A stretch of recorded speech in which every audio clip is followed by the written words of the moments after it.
जयपुर से है। जयपुर डिस्कॉम में करोड़ों का खेल खेला गया। एक स्पेशल टेंडर के पीछे की बड़ी सच्चाई आपको बता दें।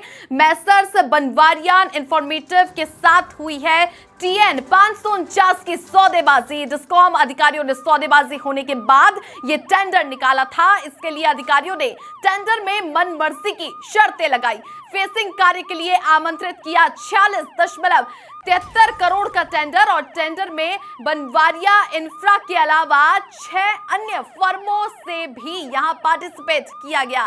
3 अन्य फर्मों के आ जाने से सौदेबाजी का खेल हो रहा था फेल। ऐसे में मिलीभगत से इन तीनों फर्मों को टेंडर से आउट कर दिया और डिस्कॉम अधिकारियों ने फर्मों की जमा ही नहीं की बैंक गारंटी, ताकि चहेती फर्म बनवारिया इंफ्रा को जारी किया जा सके टेंडर। इनमें से एक फर्म ने CMD और MD से लिखित में शिकायत की और अब इस पूरे फर्जीवाड़े को मैनेज करने में डिस्कॉम के अधिकारी जुट गए हैं। सूत्रों के अनुसार इस टेंडर में 40 से 50% कार्य का फर्जीवाड़ा है और इस पूरे खेल में ईश्वर का काम और भंवरिया का नाम की चर्चा हो रही है। तो 3 अन्य फर्मों के आ जाने से सौदेबाजी का खेल होता हुआ दिखाई दिया और मिलीभगत से तीनों फर्मों को टेंडर को आउट कर दिया गया। डिस्कॉम के अधिकारियों ने फर्मों की जमा ही नहीं की थी बैंक की गारंटी, जो कि कानूनों के और रूल्स के अधिकार में होनी चाहिए।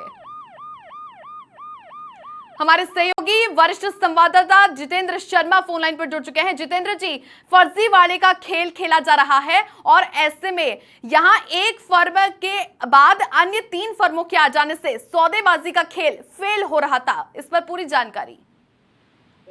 ये सभी बिल्कुल सही कहा आपने कि जयपुर डिस्कॉम में जो फेंसिंग कार्य के लिए एक NIT निकाली गई करीब 47 करोड़ की। इस NIT का जो निकालने का कारण था वो पर्टिकुलर एक चहेती फर्म थी, उसको फायदा पहुंचाने के लिए ही इसको निकाला गया। मैसर्स जो Bhanwariya infra project limited firm है उसको ये काम देने के लिए डिस्कॉम अधिकारियों ने ये काम निकाला था, लेकिन इस टेंडर में 3 अन्य और फर्में आ गई।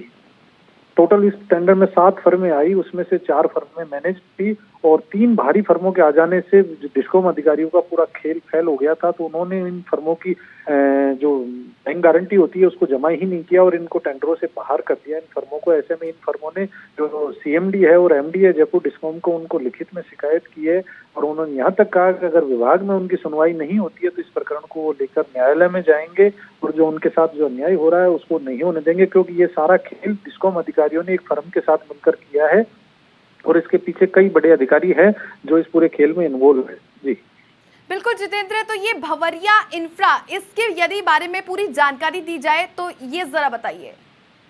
देखिए, भंवरिया इंफ्रा फर्म है, ये एक विभाग के कई जो अधिकारी है उनकी चहेती फर्म है। इसने जो RDSS के टेंडर हुए थे उसमें भी कई काम हासिल किए थे मिलीभगत से और एक प्रभावशाली व्यक्ति इसके पीछे है जो कि कई राजनीतिक क्षेत्र से जुड़ा हुआ है और कांग्रेस के कई दिग्गज नेताओं के करीबी है, जिसके चलते जो डिस्कॉम के अधिकारी है वो इस फर्म को फेवर करते हैं।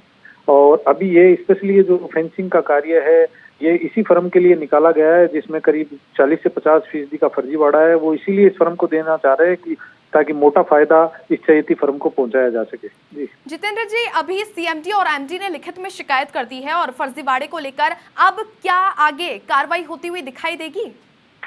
देखिए, CMD और MD के पास में जिन फर्मों ने शिकायत की है उस मामले पर जो आला अधिकारी है अभी इस पूरे मामले को दबाए बैठे हैं। अभी तक इस पूरे मामले में आज 4 दिन हो गए शिकायत होने के बाद, अभी तक इसकी न तो कोई जांच की कार्रवाई शुरू की है, न किसी तरह की और अधिकारियों से इसकी रिपोर्ट मांगी गई है। तो ऐसे में कहीं न कहीं ये सामने आ रहा है कि जो विभाग के आला अधिकारी है, CMD है और MD है, वो भी कहीं न कहीं दबाव में काम कर रहे हैं या फिर इन लोगों के साथ मिले हुए हैं। कुल मिलाकर ये कहा जा सकता है कि बिजली विभाग में एक अधिकारियों और ठेका फर्मों का मिलकर जो संस्थागत भ्रष्टाचार हो रहा है मिलीभगत का, वो प्रमाणित हो रहा है।